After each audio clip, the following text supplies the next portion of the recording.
Hello football কাকা, কি অবস্থা তোমার? আশা করি তোমরা অনেক ভালো আছো। আর্দা গুলারকে নিয়ে কথাবার্তা কিন্তু কম হয় নাই।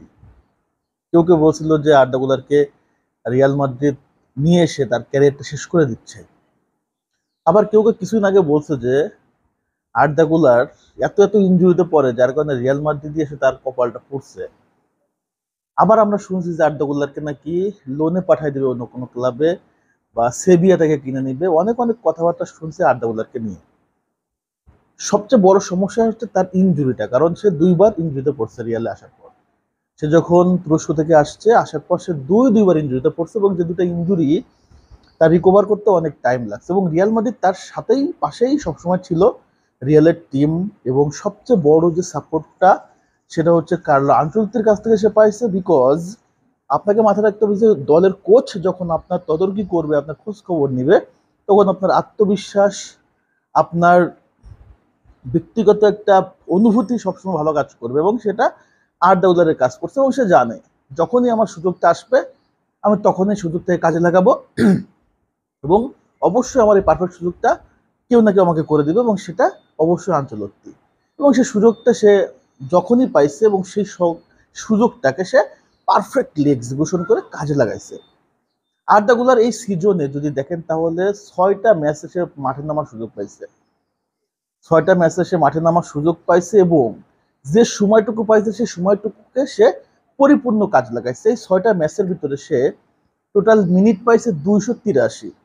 283 মিনিটে সে ওয়ান টার্গেট 6টা শট করছে, এবং 6টাতেই গোল।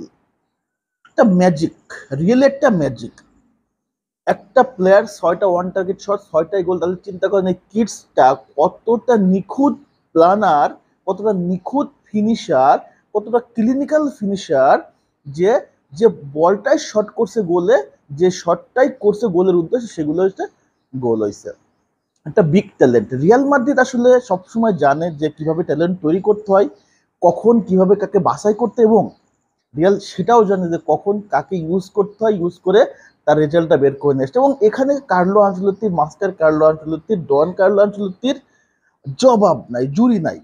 সে জানে যে আর্দাগুলারকে কোন কোন ম্যাচে ইউজ করে তার কনফিডেন্ট লেভেলটাকে আসলে বিল্ড আপ করা যায়। এবং যে যে ম্যাচগুলোতে আর্দাগুলারকে কার্লো আনচেলত্তি সুযোগ দিছে, এবং সেই ম্যাচগুলোতে আর্দাগুলার নিজেকে প্রুভ করছে, হ্যাঁ রিয়াল মাদ্রিদ আমাকে নিয়ে আসছে, রিয়াল মাদ্রিদ ভুল করে না। এটা সেম টাইম আমি যে রিয়াল মাদ্রিদে আসছি, বার্সেলোনার অফারটাকে রিজেক্ট করে আমিও কিন্তু ভুল করি না। বিকজ রিয়াল মাদ্রিদ বা কিংবদন্তি চিনে, রিয়াল মাদ্রিদ কিডস চিনে।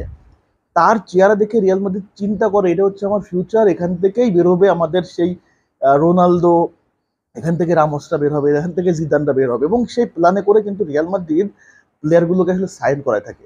সো আর্দাগুলা যেভাবে আসলে শুরু করছে, আমরা চাই যে সে আসলে ইনজুরি মুক্ত থাকুক, কারণ এমন একটা ওয়ান্ডার কিডস, তার মাঠের ভিতরে তার যে আসলে অ্যাটেন্ডেন্সটা এতটা চমৎকার, এবং তার ক্ষুরধার একটা আসলে পাস আছে, একটা ক্লিনিক্যাল পাস আছে, এবং একটা ম্যাজিক্যাল পাস আছে, এবং যেটা প্রত্যেকটা ফুটবলারের আসলে মানে আইকনিক ভাবে আসলে চিন্তা ভাবনা করা উচিত। কারণ তার দৌড় যখন সে দেয় দেখছেন, তার পাসটা একটু ডিফারেন্ট। অনেকেই ডিফারেন্ট চিন্তাটা করে, বাট সবাই কিন্তু আসলে এটা এক্সিকিউট করতে পারে না। সো আর্দাগুলা সেটা পারতেছে, এবং তার একটা জিদও আছে। কারণ ভাই রয়্যাল মাদ্রিদের জার্সি পরে যে মাঠে নামে, সেই তো আসলে বাঘ হয়ে যায়। সেই তো জার্সি রাজকীয় একটা প্রভাব তার ভিতরে চলে আসে। তো আর্দাগুলাও সেম। দেখেন আর্দাগুলার রিয়েলি অসাধারণ একটা প্লেয়ার, এখানে কোনো ডাউট